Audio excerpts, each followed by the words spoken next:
आइए आनंद रामायण विवाह कांड के 9वें सर्ग में हम आज प्रवेश करते हैं। राजा कंबुकंठ के दूतों का अयोध्या पहुंचकर श्री राम को शिवकांची पुरी आगमन का आमंत्रण देना। श्री राम का सभी को लेकर शिवकांतिपुरी में जाना। शुभ मुहूर्त में शत्रुघ्न पुत्र युपकेतु तथा मदन सुंदरी का विवाह संपन्न होना। कुश एवं लव आदि 8 कुमारों की संतान परंपरा का निरूपण। विवाह कांड के पाठ एवं श्रवण की महिमा। श्री रामदास बोले, राजा कंबुकंठ तथा शत्रुघ्न द्वारा भेजे गए दूत शिव कांतिपुरी से अयोध्या आए और उन्होंने युपकेतु आदि के विवाह का संपूर्ण समाचार उन्हें बताया। सब वृत्तांत जानकर श्री राम ने सीता को भी यह समाचार सुनाया। तदंतर शुभ मुहूर्त में श्री राम ने सभी अनंतपुर निवासियों, भाइयों, पुरवासियों, जनपद निवासियों तथा सभी मित्र संबंधियों के साथ सेना लेकर आद्य मुक्तिपुरी कांची नगरी की ओर प्रस्थान किया। देव ऋषि नारद जी भी साथ में गए। राजा कंबुकंठ को जब श्री राम आदि के आगमन का समाचार ज्ञात हुआ तो वे शीघ्र ही उनकी अगवानी के लिए चल पड़े। वहां पहुंचकर उन्होंने अत्यंत विनय पूर्वक तथा भक्ति भाव से श्री राम को प्रणाम किया और उनकी पूजा की। तदंतर युपकेतु का भी पूजन करके वे उन्हें अपनी पुरी में ले गए। मार्ग में नर्तकियों का नृत्य होता जा रहा था और सूत तथा मागध जन स्तुति करते हुए चल रहे थे। कांतिपुरी की स्त्रियां भवनों के ऊपर से श्री राम और युपकेतु के ऊपर फूल बरसा रही थी। तदंतर श्री राम अपने लिए निर्मित श्रेष्ठ गृह में सुखपूर्वक जाकर ठहरे। उन्होंने शुभ मुहूर्त का निश्चय किया और पूर्व में किए गए कुमारों के विवाह के समान ही अत्यंत महोत्सव पूर्वक युपकेतु का विवाह कंबुकंठ की पुत्री कुमारी मदन सुंदरी के साथ संपन्न किया। विवाह संपन्न हो जाने पर राजा कंबुकंठ ने श्री राम आदि सभी का पूजन किया और हाथी, घोड़े, रथ, पैदल सेना के साथ ही अनेक दासियों तथा सेवकों को उन्हें प्रदान किया। फिर श्री राम मदन सुंदरी को लेकर अपनी पूरी अयोध्या में लौटे और उन्होंने अपनी नगरी में प्रवेश किया। उस समय अनेक वाद्य बजने लगे, नर्तकियां नृत्य प्रस्तुत करने लगी और मागध जन स्तुति गान करने लगे।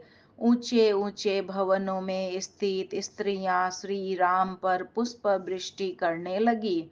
मार्ग में स्त्रियों ने श्री राम का निराजन किया। इस प्रकार से अत्यंत महोत्सव के साथ श्री राम ने स्त्रियों सहित अपने भवन में प्रवेश किया।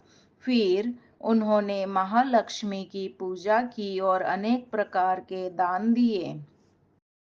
वहां आए सभी मित्रों तथा संबंधियों को श्री राम ने वस्त्र तथा आभूषण आदि प्रदान कर सम्मानित किया और फिर सभी को अपने अपने स्थानों को जाने की अनुमति प्रदान की।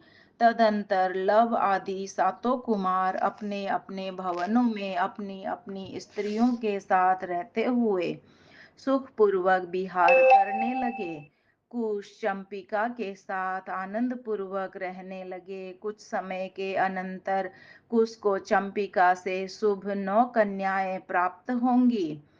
कुश की दूसरी स्त्री कुमुदती से आगे उन्हें 8 पुत्र और चंपक मालिनी नामक एक कन्या भी प्राप्त होगी। कुश का सबसे ज्येष्ठ पुत्र अतिथि ही अयोध्या का राजा बनेगा। सुमति आदि 14 स्त्रियों से क्रम क्रम से 8-8 पुत्र उत्पन्न होंगे और एक एक कन्या भी उत्पन्न होगी। इस प्रकार श्री राम बहुत से पौत्र पौत्रियों का सीता के साथ लालन पालन करते थे। अपनी पौत्रियों का विवाह श्री राम ने अनेक राजाओं के साथ किया।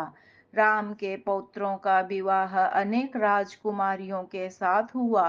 कुछ कन्याएं स्वयंवर द्वारा प्राप्त हुई, कुछ का विवाह राक्षस विवाह के द्वारा हुआ, कुछ का गांधर्व विवाह हुआ और कुछ का विवाह संबंध तय करके हुआ। उन सभी की संतानों का वर्णन करने में कौन समर्थ हो सकता है। इस प्रकार से शत्रुघ्न कुमार यूपकेतु का अंतिम शुभ विवाह संपन्न हो जाने पर देवऋषि नारद जी ने श्री राम की राजसभा में राम सहस्र नाम स्तोत्र के द्वारा अत्यंत भक्ति भाव पूर्वक श्री राम का स्तवन किया और फिर उनसे अनुमति लेकर आकाश मार्ग से चले गए। श्री रामदास बोले, हे शिष्य विष्णुदास, इस प्रकार से श्री राम जी ने साकेतपुरी में बहुत समय तक सुखोपभोग किया, जिसका वर्णन करने में कौन मनुष्य समर्थ हो सकता है। केवल एक ही व्यक्ति समर्थ हुए, जो वाल्मीकि नाम से प्रसिद्ध है। वे तपस्या की निधि है। उन्होंने 100 करोड़ श्लोकों में श्री राम जी की नाना प्रकार की लीलाओं का तथा श्री रामचरित का वर्णन किया है। वह रामचरित अत्यंत मंगलकारक है। उसका स्मरण करके ही मैं तुम्हारे सामने थोड़ा सा वर्णन करने में समर्थ हो सका हूँ।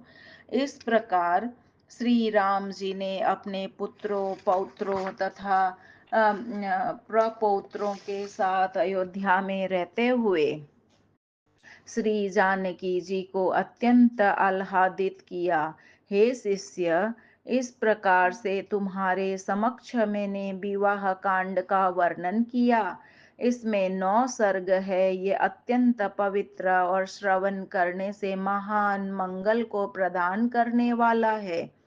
जो मनुष्य इस श्रेष्ठ विवाह कांड का श्रवण करते हैं, वे अपनी स्त्री तथा पुत्र पौत्रों से कभी भी युक्त नहीं होते।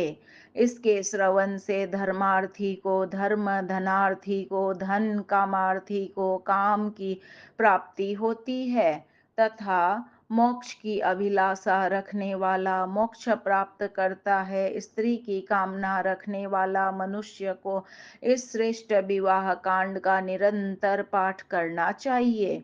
ऐसा करने से ही वे निश्चित ही स्त्री को प्राप्त करते हैं। पति की कामना रखने वाली जो कुंवारी कन्या है, इस विवाह कांड का भक्ति पूर्वक श्रवण करती है, वह अत्यंत सुंदर पति को प्राप्त करती है।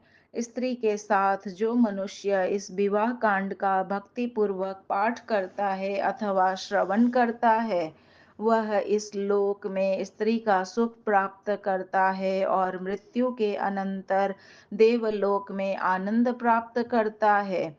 जो सधवा नारी है, इस विवाह कांड को सुनती है, उसका अपने पति से कभी वियोग नहीं होता।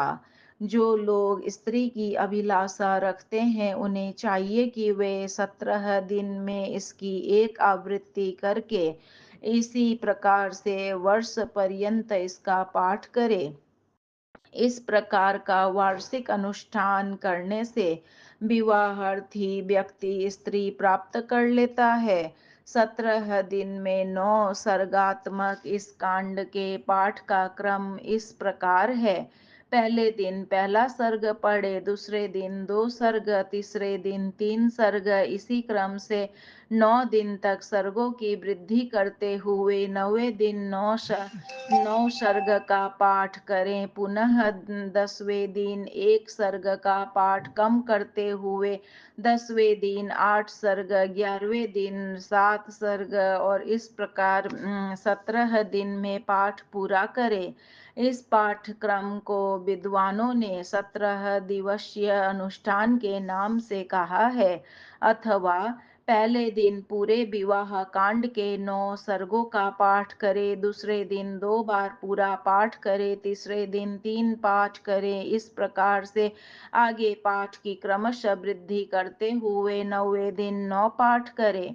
पुनः पाठ में हास करते हुए 10वें दिन 8 पाठ, 11वें दिन 7 पाठ, इस प्रकार से पाठ करे। इस प्रकार से वर्ष भर तक अनुष्ठान करने से विवाहार्थी व्यक्ति निश्चित ही सुलक्षणा और दिव्य स्वरूप वाली स्त्री को प्राप्त करता है। यह विवाह कांड परम पवित्र, आनंददायक तथा मंगल प्रदान करने वाला है। इसके पाठ से स्त्री की प्राप्ति होती है, यह सुनने से महान सुख प्रदान करने वाला है। मनुष्यों को सदा ही इसका श्रवण करना चाहिए। आनंद रामायण के अंतर्गत यह श्रेष्ठ छठा विवाह कांड विद्यमान है। जो मनुष्य भक्ति पूर्वक इसका श्रवण करते हैं, वे अपने संपूर्ण मनोरथों को प्राप्त कर लेते हैं। सर्गनु यहाँ संपन्न हुआ। इस प्रकार श्री आनंद रामायण का विवाह कांड नामक छठा कांड पूर्ण हुआ।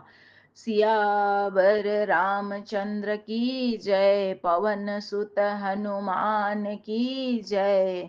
श्रीमन नारायण नारायण नारायण, भजमन हरि नारायण नारायण नारायण।